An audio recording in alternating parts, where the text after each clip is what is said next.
sua mi squadra piglia uno sciliconi. Io non mi acchiappo mai per i palloni, perché sono tifoso di sostanza. Io non ti faccia ballo da panza. Poppiette e poppettoni, ce ne per tutti i pari. Abbiamo giocatori che sono di serie A. Poppiette e poppettoni, su una specialità. Catania, Catania, è forte e vincerà.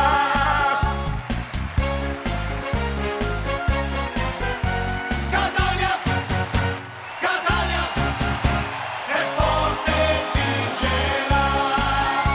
Lo stadio è chino chino, i pannelli rosso-azzurri, da cuffa dei tifosi si grida Serie A. Però c'è qualche cocca, si tutta proprio qua.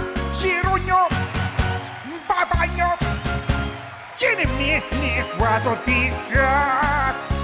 Poppette e poppettoni, ce ne per tutti i pari. Abbiamo giocatori che sono di Serie A. Poppette e poppettoni, su una specialità. Catania, Catania, che forte vincerà.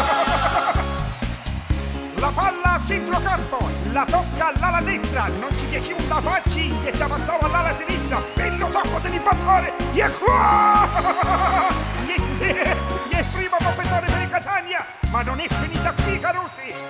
Marziano prende la palla, e ce la passa brutto, e il bello del Catania si presenta davanti alla porta del portiere, Inghisi che è brutto, il portiere scappa, e è brutto per la seconda volta, trafigge la porta della sfaccia avversaria, secondo poppettone di Catania, che bello, poppetti e poppettoni!